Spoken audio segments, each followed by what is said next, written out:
For something completely different. Today we have a very special segment for you. We are talking about art, resistance, and comedy. And to tell us more, we're joined in the studio by the very talented Irish-Palestinian comedian, actor, and playwright Sami Abu Wardeh.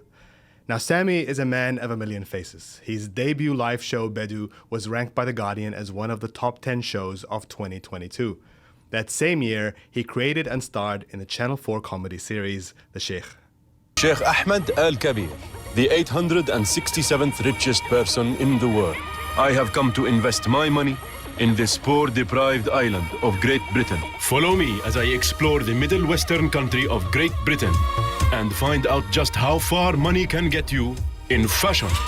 Oh. Football. Oh, Awooga! Awooga! Death. Food. And love. Always protected by my bodyguard and trained killer, Jimmy. Let me help you. Help me get richer. Sheikh Ahmed Al-Kabir, the 867th richest person in the world. Piece de Resistance is playing now at the Shubbak Festival of Contemporary Arab Art that is taking over London this month. It examines what art and resistance can look like in dark times and asks the question, can resistance actually be funny? That is the poster of the show, which I think is hilarious. And guess what? We have 2 tickets to give away to that show, so stay tuned at the end of this conversation to find out how you can get your hands on them. Sami Abu Wardeh, welcome to Middle East Eye Live. Hi, thank you so much for having me. Thank you so much for being here. It's my pleasure. First of all, I just cannot get enough of this poster. Thank you.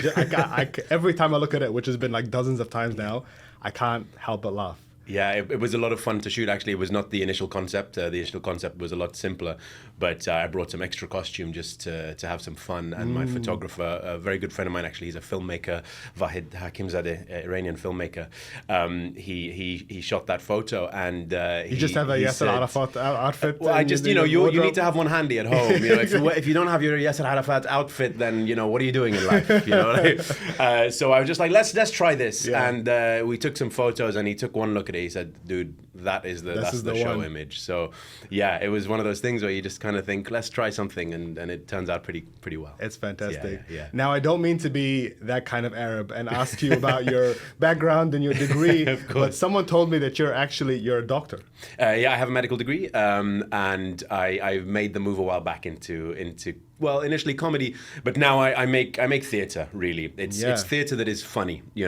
I put on like full theater shows. So this is one of those. So my first show was sort of theatrical comedy, and so is this one. So it's not necessarily an hour of stand up, because these days, when you say I do comedy, people, which is to be expected, people think that it's all stand up. They want setup and some punchlines, and there are lots of setups and punchlines, and there are lots of jokes. Don't get me wrong, but it's definitely it's very theatrical. It's theater. And when you see you perform live, which I have got an opportunity to a couple of times, it's hard to imagine you really doing anything else. So I'm really curious. Thank you. How did you start your journey in medicine, and then how did you pivot into comedy? Yeah, I got into medical school, as you say, like a good Arab boy. Of course. And I mean, the truth is, I've never spoken about this to the public before, but I really wanted to go to drama school while I was at med school, and it was the 2008 financial crisis, and my plan was to just sort of pay my way through drama school, working at bars and stuff, and then obviously during the 2008 financial crisis, it was 100 to 1 for a bar job. It was hell, and so I was like, well, my backup option isn't so bad. I was like, okay, let's just finish this through. I'll be a doctor. So I did that. Fine. Yeah, I did that. I worked for a bit. I went to École Philippe Gaulier in France, and that really helped me, fund myself through that and everything. So, and ever since then, I got back to London. I've just been doing basically my comedy and making theatre and making stuff, which is really that's what I want to do. Now, your show really proposes this question about how can resistance be funny? Yeah. We live in a very dark time. It is overwhelming. Everybody feels it. You just have to turn on your phone in the morning and you're inundated with the reality of the world that we're currently living in. Yeah. So you, as a practitioner, as a comedian, how do you feed into that? How do you take that and then turn it into something that people can laugh at and enjoy themselves in? with great difficulty. It's been very, very difficult. I started out as I would say I did character clowning. I'm obsessed with physical comedy, with clowning, and with very silly things. And then, obviously, since the genocide has started in Gaza, it was an extreme challenge just to get onto the stage and to sort of put on a kind of a happy face. I couldn't do it. I couldn't do it. And I know a lot of my colleagues, friends, contemporary artists felt and still feel the same way. It's very difficult. I moved into doing more stand-up after that because I felt that was a more appropriate tool set to use for talking about politics. And so I started Because you can say doing, the things directly, right? you can say things, yeah. You can, basically, yeah. You can kind of structure things in a way to make more of a point. Like Frankie Boyle does that. And it's hard to. It was a very challenging shift initially, because I wasn't used to speaking about politics on stage, and I just gigged a lot doing that and really kind of found my feet doing that. And then I had sort of this concept for this theatre show. So I've been using a lot of the tools I've gained doing that at the same time as storytelling. And then I've also included my bread and butter and my love, which is physical comedy really and clowning. And that's all in this show. And this show is really the culmination of a lot of the difficult feelings that we've all been having, To your second sort of point, which is, can comedy, can theatre, can this be a part of the resistance, or can you perform resistance through it?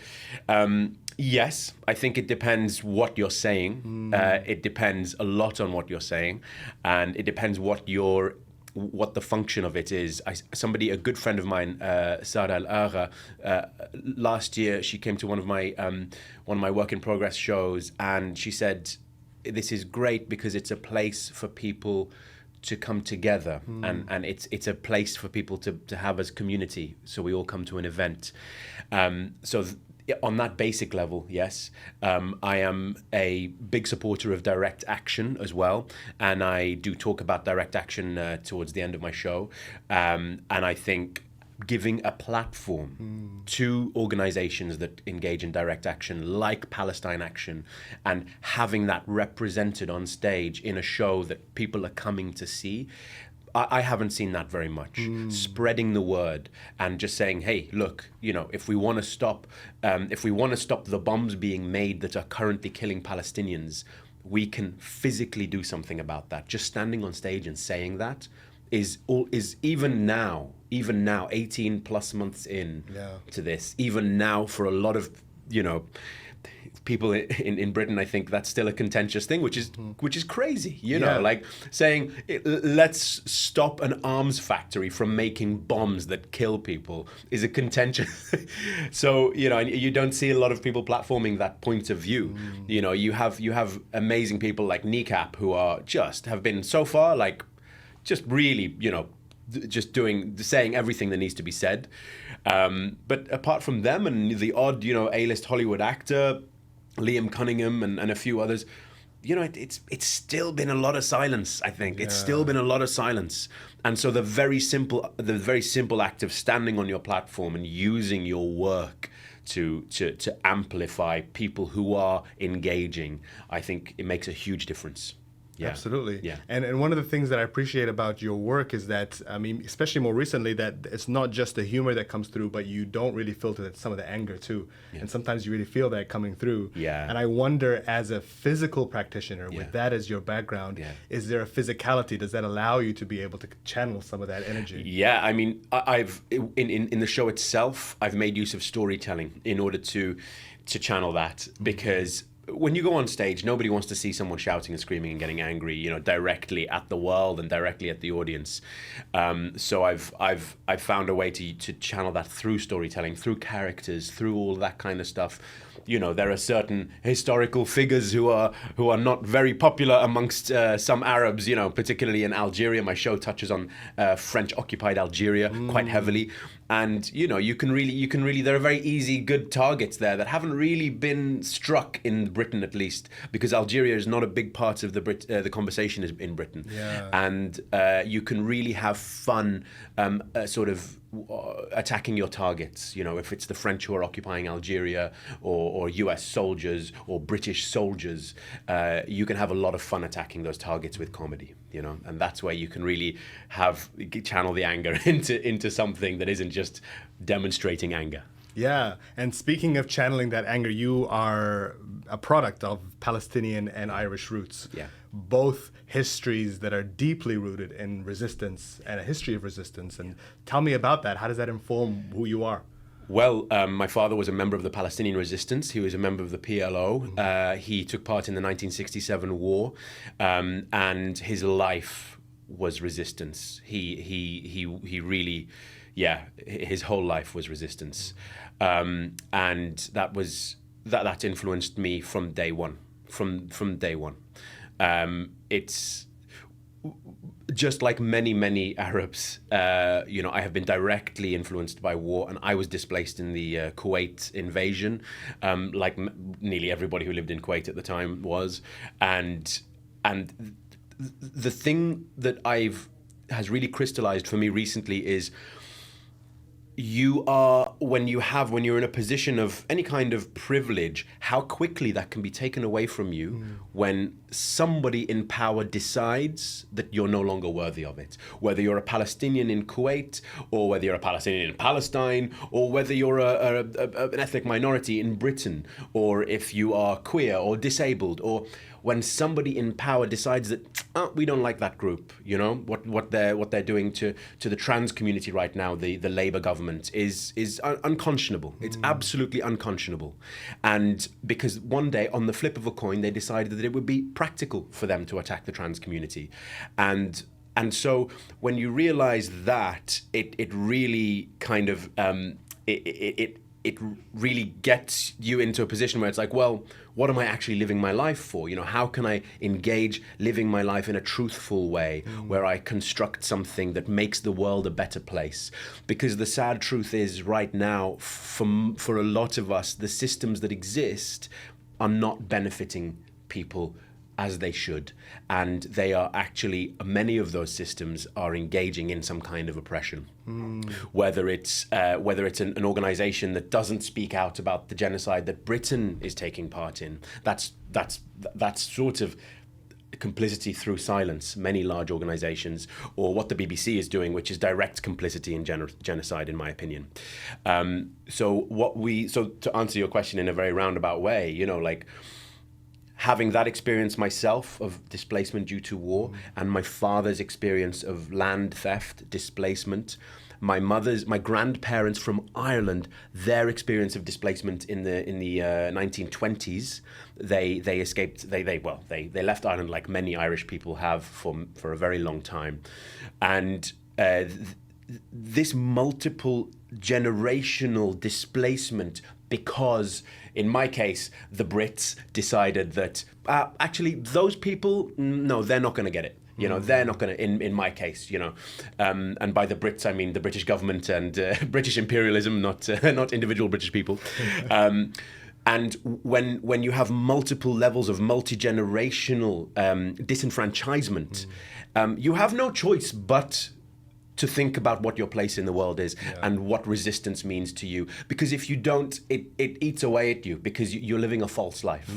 And so that's where things are right now. And it's not just me, it's many of us. You know, it really is many of us. And it's not just Palestinians, it's not just Arabs. It's working class white British people. They are getting absolutely screwed by the Labour Party right now, as they were by the Conservatives. I'm not allowed to say screwed. Can I say screwed? You can say screwed. Okay, That's thank fine. you. Okay. And so this is, you know, the working class knows no borders, you know? So it's very much a case of like, guys, we need to all decide what kind of a world we want to live in together. This is not good enough. This is not working. What now? You know, Keir Starmer is just a face. It's just a different face every few years. The face of Keir Starmer, you know, that person, the system they're upholding is very toxic, and we need to start thinking of how to address that and how to bring a new system in. And that's the root of resistance. And you can do that in so many ways. That's so fascinating to hear you put it that way. I want to ask you, because you're part of the Pal Art Collective, Correct, which has put on a festival, which is part of Shubak, which is your show is a part of. And recently, you and 500 art practitioners in the UK signed a letter in support of Ahmed Masood, who's the founder of the Pal Art Collective. Can you tell me what that letter was about and Yes. what happened to his family? Ahmed Masood I have so much admiration and respect for Ahmed Masood. Ahmed Masood, for those who don't know, is a Palestinian playwright from Gaza who lost his brother in early 2024. An Israeli shot his brother in the street, and which led to his brother's death in Gaza.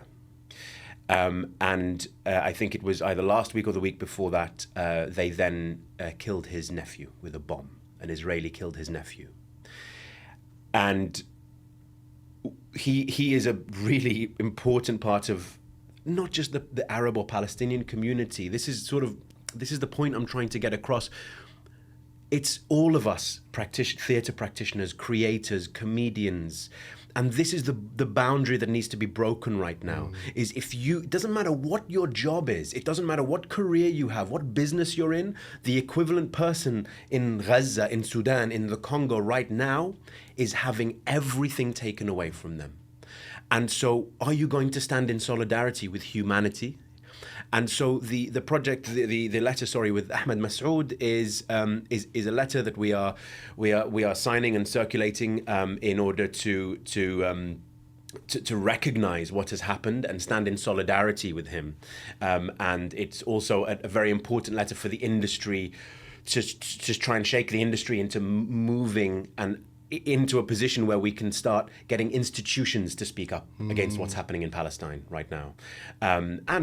And again, Sudan and the Congo.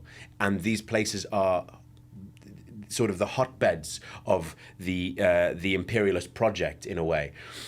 And we need to start having that conversation because frankly, until now, nearly every single theatre has been utterly silent in the UK. Nearly every single one. There have been a few standout ones that have either put on work or made statements, but the vast majority have been utterly silent. And my question to them is, what use is art? And how can you call yourself artists if you do not stand against this criminal regime that we have in the UK? How can you stand and take money and not speak out against what they're doing to other artists? You know, even if you just want to speak about actors, producers, writers, comedians, I don't know. What's the point of you? What to the theaters? What's the point of you? You know, say something, do something. Yeah, as you can tell, there's the fire. The energy's there. The energy's there. Yeah, and so you're bringing a lot of the energy into your show. Piece de Resistance. Yeah. What do you hope people take away from it when they leave the theater at the end? I want people to feel energized. I want people to feel hopeful. I want people to go away thinking, how am I going to stand up and take part in the end of in bringing about an end of the genocide, bringing about a ceasefire, but almost equally, if not more importantly, this is not just about the genocide in Gaza. This is about the structures that are in place that allow people on the turn of a coin to decide we are going to massacre 100,000 people. Those people should not have that power. And we collectively, especially in the UK, need to come together and decide how we are going to move forward to decide that no more Tony Blairs, no more Alistair Campbells, no more. No more Keir Starmers, no more 1 million Iraqis dead, no more 200,000 Palestinians dead, no more. And what do we do so that our children and children's children don't have to do the job that we are doing now? Quite the sales pitch. Thank you. Tell us, where can we see the show? So the show is now on for one more night. Yes. At Teatro Technis in Camden. It's at 5 p.m. I think there's only a handful of tickets left. Saturday, right? Saturday, yes, sorry, Saturday. Yeah, thank you, right? Let me do that again. Saturday. People are just going to show up tomorrow. Tomorrow night. Bang on the door. Saturday, 5 p.m, Teatro Technis in Camden. There are only a few tickets left. I understand you're giving away a couple of tickets as part of That's this right. show. We have 2 tickets to give away. Yeah. If you want to get your hands on them, then you can email us, MEELive at MEELive.org. Tell us why you want to go see the show. Tell us that you're in London, which is the most important part of it. And we'll be giving away 2 tickets courtesy of the fantastic Sami Abu Wardeh. Thank you so much for being here today. Thank you. It's been an absolute pleasure. And to play us out, we have a clip, really great clip from one of Sammy's shows. Let's have a watch. The New York Times yesterday, I believe, published an article where they described a Palestinian village as land long used by Palestinians. Yeah. It's not land long used by Palestinians, it's Palestine. It would be like calling the BBC office space long used by pedophiles.